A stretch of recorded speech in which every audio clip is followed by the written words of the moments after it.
अस्सलाम वालेकुम दोस्तों, उम्मीद है आप सब खैरियत से होंगे। दोस्तों, अगर आप अपना एलटीवी लाइसेंस बनवाना चाहते हैं तो ये वीडियो आपके लिए है। दोस्तों, इस वीडियो के अंदर मैं आपको स्टेप बाय स्टेप गाइड करूंगा कि एलटीवी लाइसेंस बनवाने के लिए कौन कौन से डॉक्यूमेंट्स की आपको जरूरत पड़ेगी। एलटीवी लाइसेंस बनवाने के लिए आपकी एज कितनी होनी चाहिए और एलटीवी लाइसेंस पर आप कौन कौन सी गाड़ियां चला सकते हैं। इसके अलावा और भी जो मालूमात हैं स्टेप बाय स्टेप इसी वीडियो में आपको गाइड करूंगा। तो चलते हैं वीडियो की तफसील में। लेकिन दोस्तों, उससे पहले अगर आपने अभी तक चैनल को सब्सक्राइब नहीं किया है जल्दी से सब्सक्राइब कर लें, क्योंकि दोस्तों इसी तरह की लेटेस्ट इन्फॉर्मेशन आप दोस्तों के लिए मैं लेकर आता हूँ।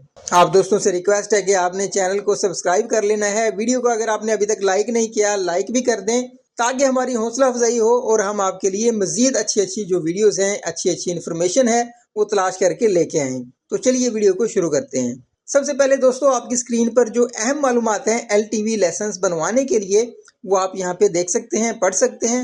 और इसके बाद मैं आपको बताऊंगा कि एलटीवी लाइसेंस बनवाने के लिए उसकी फीस कितनी होती है। स्टेप बाय स्टेप स्टार्ट करते हैं। सबसे पहले तो दोस्तों, ये ऑफिशियल वेबसाइट मैंने ओपन की हुई है ट्रैफिक पुलिस की पंजाब की। तो यहाँ पे जो नेसेसरी डॉक्यूमेंट्स हैं वो पहले पढ़ लें कि एक तो आपके पास सीएनआईसी होना चाहिए, यानी आपका जो कंप्यूटराइज्ड शनाख्ती कार्ड है वो बना होना चाहिए। और आपकी जो एज है वो कम से कम 21 साल होनी चाहिए अगर आप एलटीवी लाइसेंस बनवाना चाहते हैं। अगर आप मोटरसाइकिल या मोटर कार का बनवाना चाहते हैं तो 18 साल में आपका बन जाएगा, लेकिन एलटीवी लाइसेंस बनवाएंगे तो ज़्यादा बेहतर है। उस पर आप काफ़ी तरह की जो गाड़ियां हैं वो चला सकते हैं और उस पर आपकी जो एज है कम से कम 21 साल होनी चाहिए। तो जो डॉक्यूमेंट्स हैं वो एक तो सीएनआईसी लाजमी है, दूसरा आपने मेडिकल जो सर्टिफिकेट है वो भी बनवाना है, और अगर आपकी एज 50 साल से अबव है तो फिर मेडिकल फिटनेस सर्टिफिकेट भी आपको चाहिए होगा।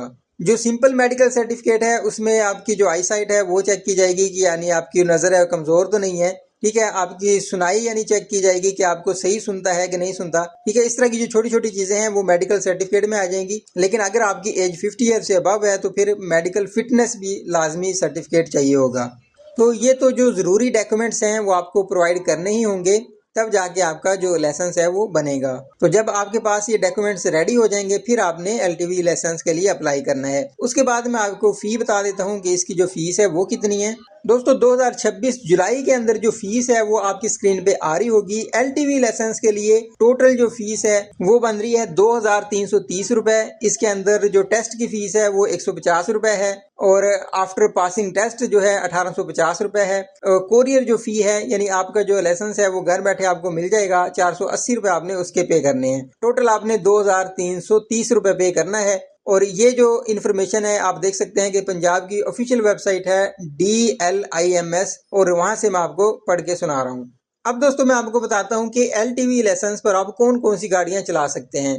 तो सबसे पहले दोस्तों, ज़्यादातर दोस्तों का सवाल यही होता है कि हम इस पर जो लोडर गाड़ी है वो कौन सी चला सकते हैं। तो दोस्तों, लोडर गाड़ियों के अंदर आप शाहजोर जो गाड़ी है, एक डाला है, वो आप चला सकते हैं। और उसके अलावा जो डिलीवरी वैन है यानी इसके अंदर आप पिकअप वैन आ जाती है और कैरी डब्बा आ जाता है, ठीक है। उसके अलावा मोटर कैब जो है, टैक्सी जो है वो आप चला सकते हैं, ठीक है। किसी भी किस्म की टैक्सी आप चला सकते हैं, छोटी गाड़ियों की बात हो रही है। जीप आप चला सकते हैं, जैसे फार्चूनर वगैरह जीप जो हैं ये आप चला सकते हैं।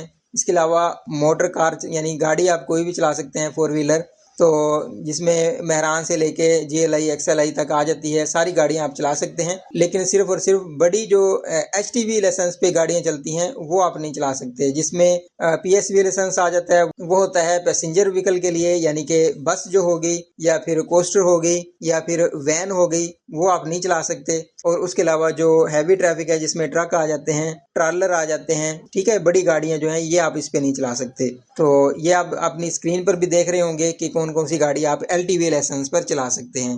अब दोस्तों मैं आपको बताता हूँ कि स्टेप बाय स्टेप आपने अपना जो एलटीवी लाइसेंस है वो कैसे अप्लाई करना है, कैसे बनवाना है। इसका जो प्रोसीजर है वो बेसिकली है क्या। दोस्तों, सबसे पहले तो आपने अपने मुतल्लिका जो ट्रैफिक ऑफिस है वहाँ पे जाना है, यानी ट्रैफिक पुलिस का जो लाइसेंस ऑफिस है वहाँ पे आपने चले जाना है। अगर आप वहाँ जाने से पहले अपॉइंटमेंट लेना चाहते हैं तो रास्ता एप्लीकेशन आपने डाउनलोड कर लेनी है। आप इस एप्लीकेशन के ज़रिए अपनी अपॉइंटमेंट पहले ही फिक्स करवा सकते हैं। आपको टाइम और डेट बता दी जाएगी कि आप इस डेट पर इस टाइम पर आ जाएं, तो आपका जो लाइसेंस है वो बना दिया जाएगा। लेकिन जाने से पहले जो जो चीज़ें मैंने आपको बताई हैं वो आपने पूरी करके लेके जानी है, जिसमें आपका CNIC है, मेडिकल सर्टिफिकेट है, इस तरह की जो चीज़ें हैं वो आपने लेके जानी है। तो दोस्तों उसके बाद आपने ट्रैफिक पुलिस का जो ऑफिस है वहाँ पे चले जाना है, जो लाइसेंस ब्रांच है। उसके बाद जो मुतल्लिका ऑफिसर है वो आपके डॉक्यूमेंट्स वगैरह चेक करेगा और आपको एक टोकन जारी करेगा। तो टोकन पे आपका नंबर वगैरह लिखा होगा और आपने अपनी बारी का इंतजार करना है और आपको बता दिया जाएगा कि आपका जो टेस्ट है वो कितनी देर में किया जाएगा। तो वहाँ पे आपको एक इंडिकेटर्स की जो बुक है वो दे दी जाएगी, यानी उस पे इशारे वगैरह होंगे, एहतियाती तदाबीर होंगी और आपने जो सारे इशारे याद कर लेने हैं कि कौन सा इशारा किस चीज़ का है। ज़्यादातर दोस्त जो है वो पढ़े लिखे हैं तो उनको आसानी से समझ आ जाएगी, लेकिन जो अनपढ़ हैं जिन्हें पढ़ना लिखना नहीं आता तो उनके लिए अलग से एक ऑफिसर आपको बताएगा, इशारे समझाएगा कि कौन सा इशारा किस चीज़ का है। तो उनके लिए है कि वो उन चीज़ों को याद कर लेंगे और उनका ज़बानी टेस्ट होगा और जो दोस्त पढ़े लिखे होंगे उनसे रिटन टेस्ट होगा। तो अब जो है जदीद दौर आ चुका है तो कंप्यूटर स्क्रीन पर आपका जो टेस्ट है वो हो जाएगा। तो ये जो इशारों वाला टेस्ट है ये पास करना बहुत ज़रूरी है। जो अनपढ़ होंगे दोस्त उनको पढ़कर सुनाया जाएगा कि यहाँ पे किस चीज़ का इशारा किस चीज़ के लिए है और जो पढ़े लिखे हैं वो खुद ही टिक कर लेंगे और अपना टेस्ट पास करेंगे। ये स्क्रीन पर आप देख सकते हैं कि इस तरह का टेस्ट होगा जो आपने पास करना है। MCQs टाइप टेस्ट होगा और बहुत आसानी के साथ पास किया जा सकता है। MCQs में से जो सही आंसर होगा वो आपने टिक करना है, उसको सिलेक्ट करना है, इस तरह आप ये पास कर सकेंगे। तो दोस्तों जब आपका इशारों वाला टेस्ट कंप्लीट हो जाएगा, इसको आप पास कर लेते हैं, नेक्स्ट फेज जो है फिजिकल टेस्ट का है। आपको प्रैक्टिकली जो इशारे वगैरह हैं उनको फॉलो करना होगा और बताना होगा कि आपको ड्राइविंग आती है कि नहीं, यानी प्रॉपर हर चीज़ का टेस्ट होगा। आपको गाड़ी में बिठाकर एक एक चीज़ नोट की जाएगी, आपको गाड़ी चलाना होगी।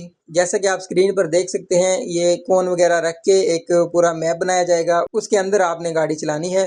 पहले उसको आगे लेके जाना है, फिर गाड़ी को रिवर्स लेके जाना है और मोड वगैरह भी उसके अंदर शामिल होगा। मोड भी आप इसी तरह ही फॉलो करेंगे। इस पूरे रूट को आपने फॉलो करना है, तब जाके आप पास हो सकेंगे। जब आपका फिजिकल टेस्ट भी कंप्लीट हो जाएगा फिर आपको दोबारा ऑफिस में बुलाया जाएगा और तमाम जो डॉक्यूमेंट्स हैं आपके दोबारा वेरीफाई किए जाएंगे। फिर जो है आपसे फ़ीस वगैरह ली जाएगी और आपकी जो फ़ाइल है वो मुकम्मल हो जाएगी। अब आपको बता दिया जाएगा कि बज़रिया कोरियर आपको कितने दिन के अंदर लाइसेंस मिल जाएगा। फिर आपने बस वेट करना है, आपका लाइसेंस आपके घर पे पहुंच जाएगा। तो दोस्तों ये तमाम तफसील उम्मीद है कि आपको समझ आ गई होगी कि कैसे आपने अपना ड्राइविंग लाइसेंस बनवाना है। LTV लाइसेंस बनवाने के लिए कौन कौन सी रिक्वायरमेंट है, कौन कौन से डॉक्यूमेंट्स चाहिए होंगे, फीस कितनी होगी, टेस्ट कैसे होगा, फिजिकल टेस्ट कैसे होगा। तो उम्मीद है कि तमाम चीज़ों की समझ आ गई होगी। फिर भी अगर आपका कोई सवाल हो, कुछ पूछना चाहते हो तो आप कॉमेंट बॉक्स में पूछ सकते हैं और चैनल को लाजमी सब्सक्राइब कर लीजिएगा ताकि इस तरह की जो लेटेस्ट इन्फॉर्मेशन है वो आप दोस्तों तक पहुँचती रहे। मिलते हैं नेक्स्ट वीडियो में। अल्लाह हाफिज़।